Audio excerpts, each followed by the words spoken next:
So good morning mga boards, ayan o. Dito kami ngayon sa lilipatan namin. So ginawa ko, tumulong na rin ako magpintura. Although hindi ako marunong talaga, nakikita ko lang sila, ginagaya ko lang.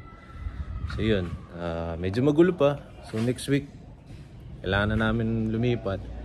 Dahil hanggang next week na lang kami dun sa kabila, sa Anadri. Nakakalungkot kasi medyo maganda yung lugar, saka tahimik. Siguro pagka talagang may edad na, gusto na naman tahimik, yung wala na masyadong maingay sa paligid or ano.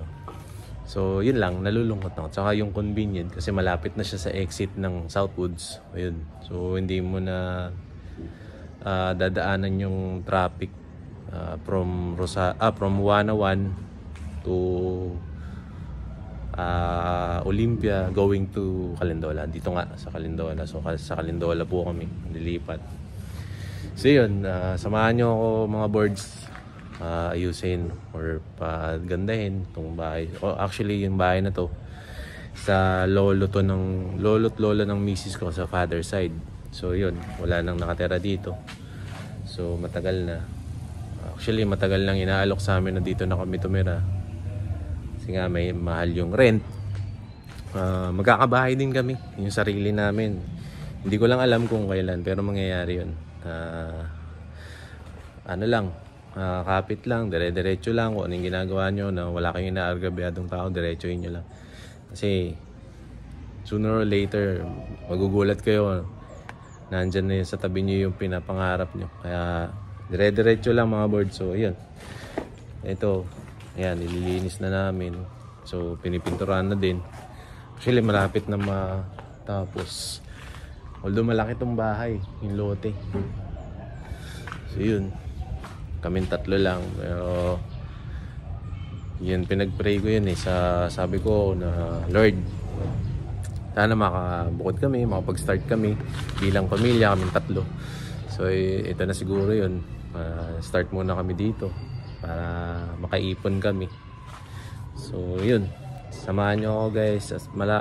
Maraming salamat po sa mga sumusuporta at sa nanonood ng video ko. Ang goal ko lang talaga matulungan kayo, mapasaya kayo.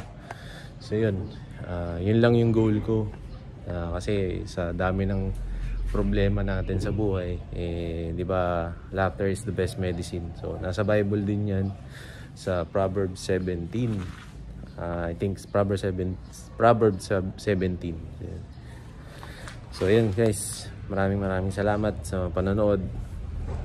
So continue pa rin kami na mag-ayos dito, magpintura, kung ano pa yung dapat kong ayusin. Kahit ako na lang mag-isa or kaming dalawa ni Mrs. Yun, tulungan kami sa mag-partner, sa mag-asawa. Importante, nagtutulungan sa hirap at ginawa. Lalo na kung kasal na kayo. Kami dalawang beses na po kaming kinasal. So yun, tuloy-tuloy lang. Hindi naman habang buhay ganito tayo or talo tayo. May purpose lahat. So tuloy-tuloy lang mga boards. Maraming salamat.